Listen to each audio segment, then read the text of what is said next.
Au début, il n'y avait que le désert, fait de sable et de vent. On disait du Qatar qu'il était la terre oubliée de Dieu. Et puis un jour, il y eut le pétrole. Allah avait bien fait les choses. La crise en Europe, le pétrole au Qatar, la révolution de l'or noir a bouleversé le pays et fait pousser des palaces là où il n'y avait que du sable.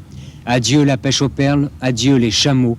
Il y avait maintenant les hôtels de luxe construits à grand renfort de dollars.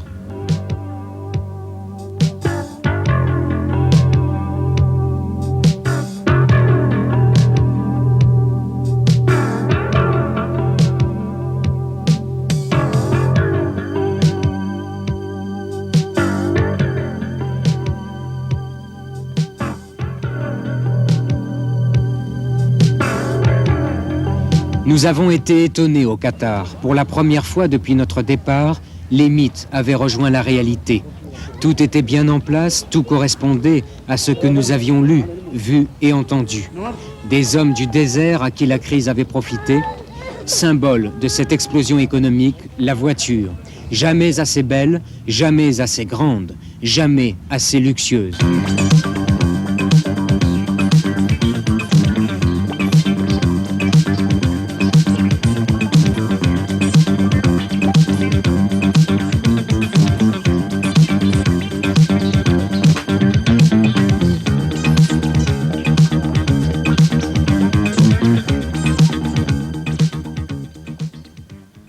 Pôle d'attraction ce mercredi, l'inauguration d'une exposition automobile.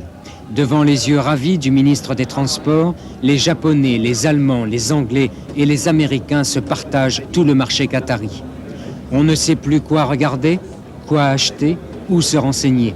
Celle-ci, trop petite, à moins que ce ne soit celle-là, trop lente. Ou encore celle-ci, avec chaîne stéréo plus grande que le compteur. Reste la Chevrolet, peut-être pas assez confortable. La révolution est passée en oubliant un peu ses enfants. Pays longtemps le plus riche du monde, le Qatar présente un double visage. Derrière le pétrole et les hôtels, il y a les ruelles désordonnées, plus humbles, et les odeurs de l'Orient tout proche. Les visages aussi, ceux des Indiens, des Afghans et des Pakistanais, 80% de la population sont des travailleurs étrangers. C'est sur eux que se construit le Qatar et son fantastique programme d'industrialisation.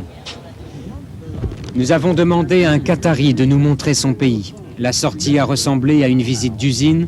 Pas de montagne, pas de panorama avec vue sur la mer, pas de château ni de village fleuri. Mais à chaque kilomètre, le doigt tendu pour montrer le pétrole. Nous en avons pour plus de 30 ans, pour montrer des réserves de gaz et les usines. Car après le pétrole, monsieur, il y aura le gaz.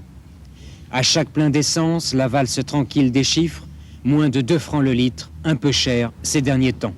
Avec notre voiture, nous nous sommes arrêtés à quelques kilomètres de Doha, là où les dunes commencent. L'endroit était propice pour demander à notre ami si les Qataris étaient des gens heureux. But the petrol is not important. It's important if you are happy. If you have money, if you have car, if you have house, you are not happy, I think.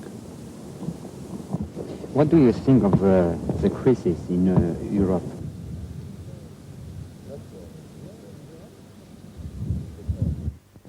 Que ce soit dans la capitale ou dans le désert, tout finit par rejoindre l'islam.